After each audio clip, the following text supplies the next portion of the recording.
Assalamualaikum warahmatullahi wabarakatuh. Perkenalkan, nama saya Stefani Feby, NPM 4419210001. Video ini saya buat untuk memenuhi tugas dari ujian akhir semester mata kuliah manajemen strategi yang berjudul Analisa Persaingan Perilaku Konsumen Strategi Perusahaan dari Marketplace E-commerce di Indonesia.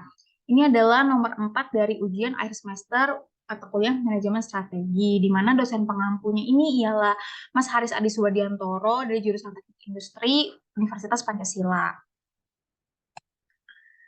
Yang pertama di sini ada Tokopedia. Tokopedia adalah sebuah marketplace yang menggunakan teknologi untuk menghubungkan dan menumbuhkan ekosistem dari menjangkau populasi yang tidak memiliki rekening bank hingga memberikan nilai lebih kepada produsen seperti petani dan pelayan. Persaingan Tokopedia ini, Tokopedia bisa menjadi pesaing terbesar Shopee karena harga barang di Tokopedia jauh lebih standar dan original daripada harga barang pada Shopee yang jauh lebih mahal namun terkadang bukan produk original. Oleh karena itu, Tokopedia memberikan subsidi harga pada barang-barang yang harus dijualnya. Hal ini membuat Shopee rasanya harus berhati-hati dengan Tokopedia sekaligus pesaing terbesarnya. Tokopedia bisa saja merebut pasar belanja online agar setia dengan platform e-commerce dari Shopee. Perilaku konsumen Tokopedia. Salah satu e-commerce terbesar di tanah air, yakni Tokopedia, turut berpartisipasi dalam peningkatan transaksi digital tersebut.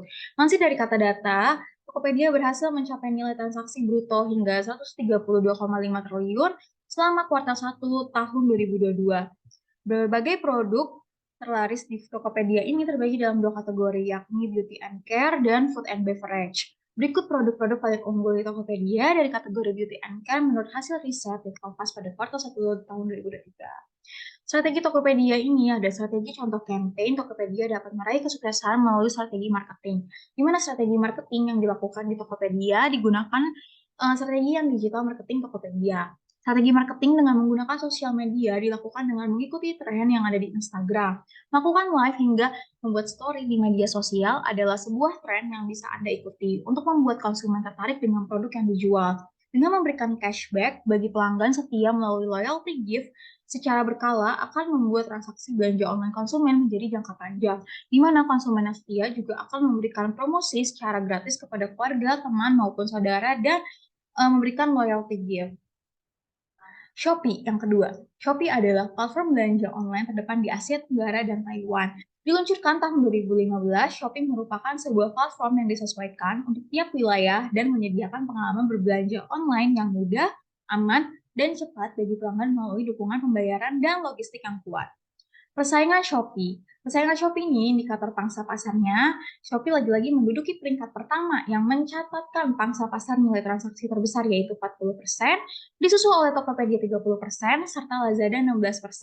Taktik tiga pemain utama e-commerce di Indonesia ini kian memanas pada kuartal 4 tahun 2022 sampai 2023. Perilaku konsumen Shopee. Produk terlaris di Shopee urutan pertama adalah produk fashion, terutama fashion wanita dari berbagai merek, baik lokal maupun internasional. Penjual produk fashion sangatlah banyak, maka tak heran menjadi produk paling laris di platform ini. Strategi Shopee. Shopee melakukan strategi pemasarannya dengan cara melakukan kolaborasi dengan artis-artis ternama baik di dalam maupun di luar negeri, seperti grup idol Korea yang sedang tren yaitu ITZY, Stray Kids, BTS, G-Friend, Blackpink, Jackie Chan, Ronaldo, Yota Slim, Amanda Manopo, dan artis lainnya, agar meraih engagement dari masyarakat sehingga meningkatkan valuasi dari platform mereka dan juga memudahkan masyarakat mengingat platform tersebut. Yang ketiga ada Bukalapak. Bukalapak merupakan salah satu online marketplace terkemuka di Indonesia. Seperti halnya situs layanan jual beli menyediakan sarana jual beli dari konsumen ke konsumen. Siapapun dapat membuka toko online di Bukalapak dan melayani pembeli dari seluruh Indonesia untuk transaksi satuan maupun banyak. Persaingan Bukalapak. Bukalapak mengalami penurunan peringkat dari posisi ketiga pada periode tahun 2021 menjadi peringkat keempat pada periode 2022. Menurut Statista, situs Bukalapak memperoleh jumlah klik sebanyak 21,3 juta pada kuartal 2 2022 sampai dengan 2023. Perilaku konsumen Bukalapak. Kategori tersedia lengkap mulai dari kebutuhan rumah tangga, elektronik, furniture rumah tangga, hingga gadget dan smartphone. Bukalapak juga dikenal baik sebagai toko online murah untuk kategori sepeda beserta aksesoris lengkapnya. Paling dicari ialah fashion, barang elektronik, dan furniture. Strategi Bukalapak. Ada pun strategi yang dijalankan Bukalapak, antara lain marketing di lingkup Tier 1 City, gandeng mitra Bukalapak, dan kembangkan multiple share channels. Tadi menambahkan, jika mau perusahaan bisa saja menerapkan strategi yang sama dengan pelaku pasar di sektor yang sama. Namun, Bukalapak memilih untuk memberikan nilai utamanya bagi mitra Bukalapak. Yang keempat adalah Lazada. Lazada adalah perusahaan e-commerce swasta Singapura yang didirikan oleh Rocket Internet pada tahun 2011. Website e-commerce Lazada telah launching pada bulan Maret tahun 2012 di Indonesia, Malaysia, Filipina, Thailand, dan Vietnam. Pesaing Lazada. Pada bulan Februari 2021 lalu, Tokopedia menjadi e-commerce dengan traffic share paling tinggi, yaitu 32,04%. Selanjutnya, Shopee menempati posisi kedua dengan traffic share sebesar 29,78%.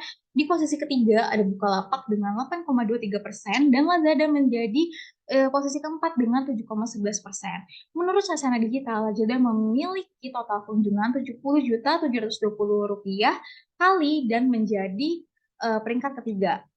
Perilaku konsumen Lazada. Daftar produk terlaris di Lazada ada aksesoris handphone, tas, peralatan dapur, jam tangan, bahan makanan, perlengkapan bayi, hijab, dekorasi rumah, pakaian, dan sepatu. Strategi Lazada. Pertama, mengandalkan fitur pencarian pintar sehingga bisa menerapkan personalisasi di setiap akun pengguna. Kedua, mengandalkan fitur siaran langsung, yakni Shoppertainment dan Flash Live.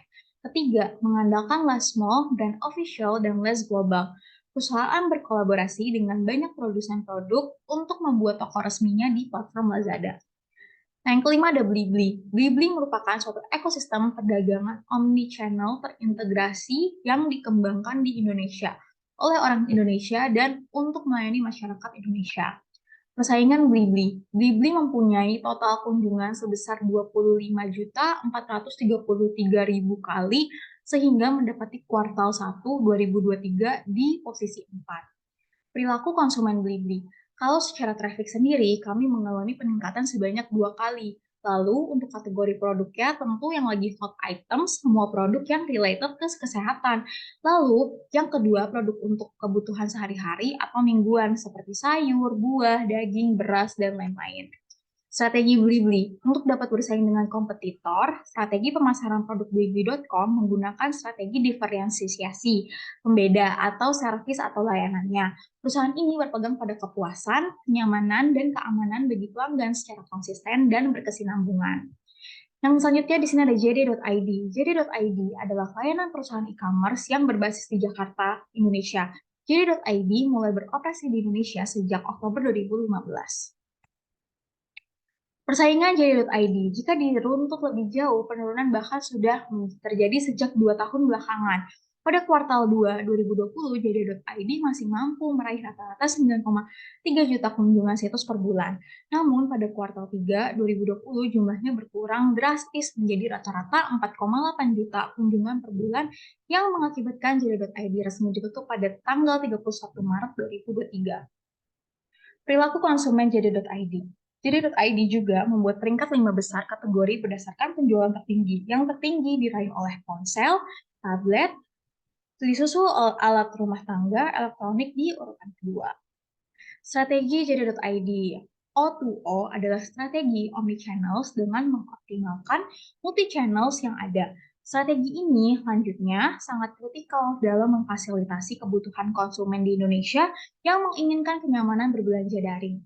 Menurutnya, melalui strategi ini, JD.id dapat memenuhi kebutuhan sebagian penggunanya yang memiliki preferensi untuk melihat langsung barang yang ingin dibeli, terutama untuk produk elektronik maupun gawai. Selanjutnya ada Zalora. Zalora adalah bagian dari Global Fashion Group, grup fashion terkemuka di dunia. Didirikan pada tahun 2011 dan didedikasikan untuk membuat perusahaan fashion online di negara berkembang.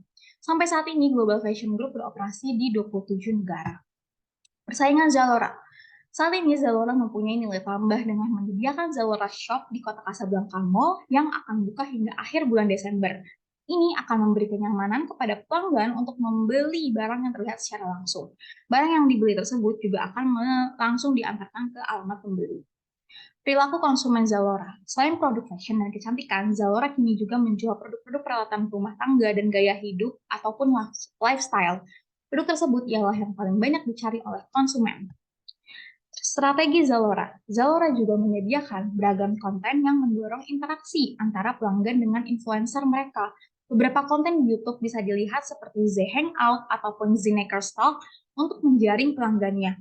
Biar begitu, perusahaan asal Singapura ini juga tetap memproduksi konten yang terpasang di ruang publik.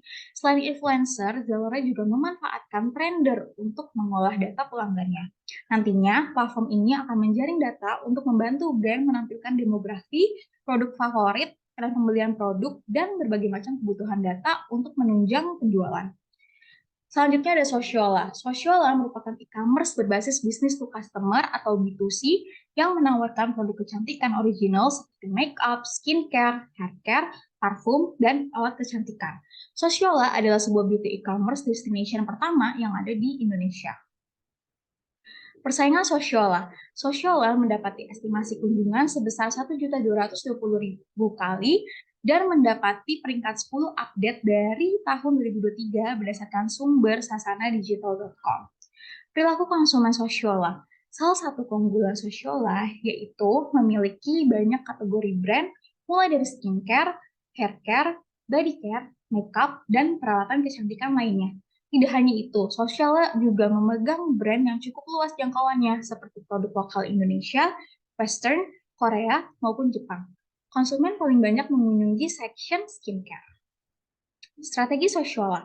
Sebagai e-commerce kecantikan, laju bisnis Sociala turut didukung keberadaan Soko. Soko tersendiri tidak hanya berperan sebagai super app bagi pengguna saja, tetapi juga sebagai acuan bagi Sociala untuk mengidentifikasi produk yang dibutuhkan oleh para pelanggan di masa pandemi.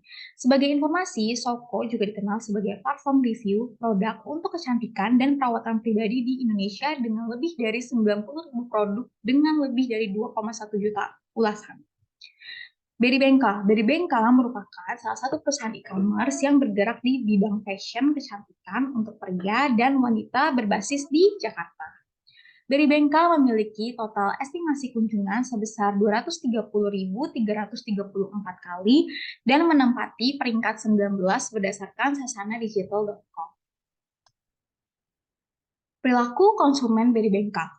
Produk-produk yang ditawarkan oleh PT Berry Benka ini antara lain adalah kebutuhan fashion terkini dari brand lokal dalam berbagai pilihan pakaian, tas, sepatu, dan aksesoris untuk wanita dan anak-anak yang dapat ditemukan dalam situs berrybenka.com. Produk yang paling dicari selama tahun 2023 ini ialah fashion wanita. Strategi Berry Benka, faktor internal yakni kebutuhan untuk mencari talenta yang mampu membangun sistem teknologi demi menunjang laju bisnis perusahaan. Sementara faktor eksternal terdiri dari 3 aspek. Pertama, akses internet yang belum merata, hanya 37% penduduk yang bisa mengaksesnya. Kedua, kondisi infrastruktur yang belum memadai di Indonesia yang notabene negara kepulauan. Ketiga, kepercayaan masyarakat untuk berbelanja daring masih harus terus dipupuk. Yang terakhir ada VIP Plaza. VIP Plaza resmi hadir dengan tampilan dan konsep baru pada 23 Mei 2016. Sebagai salah satu e-commerce yang terus berkembang, VIP Plaza dengan konsep flash sale pertama di Indonesia berhasil menguasai ranah pasar fashion. Menawarkan lebih dari 800 brand dan page view mencapai 8 juta per bulan, VIP Plaza berhasil menjadi salah satu e-commerce online bazar yang diperhitungkan keberadaannya. Persaingan VIP Plaza. Berkaitan dengan fitur dan keunggulan dari VIP Plaza, tampaknya masih 11-12 dengan fashion e-commerce lainnya. Namun, walaupun begitu, ada perbedaan yang cukup mendasar dari VIP Plaza. Biasanya, pada setiap situs fashion e-commerce, navigasi yang umumnya ditemukan biasanya berupa katalog-katalog produk yang dikurasi berdasarkan segmen fashion, baik itu pria maupun wanita. Katalog berdasarkan nama produk, harga barang, dan sebagainya. Perilaku konsumen VIP Plaza. VIP Plaza menawarkan pilihan yang mungkin saja dapat menarik perhatian konsumen. Dengan mengusung konsep online retail, VIP Plaza melakukan langkah strategis berupa flash sale atau promosi potongan harga secara cepat dengan waktu tertentu di berbagai produknya. Pihak VIP Plaza menyatakan hal ini berupa gabungan antara konsep modern dari e-commerce dengan bazar tradisional. Strategi VIP Plaza. Kemudahan dalam berbelanja menjadi poin penting dan VIP Plaza selalu mencoba mendengarkan masukan dari pelanggan. Oleh karena itu, menambahkan fitur search menjadi selangkah baru untuk mewujudkan hal tersebut. Tidak hanya itu, VIP Plaza juga menggabungkan konsep all-time sales yang tidak berbatas waktu dengan konsep flash sale baru yang menawarkan produk terbaik dalam waktu terbatas yaitu 3 hari. Semua perubahan ini tentunya menawarkan pengalaman berbelanja yang menarik dan menyenangkan bagi lebih dari 500.000 pelanggan setia. Sekian, saya ucapkan terima kasih banyak untuk video nomor 4 ujian akhir semester mata kuliah manajemen strategi. Terima kasih. Wassalamualaikum warahmatullahi wabarakatuh.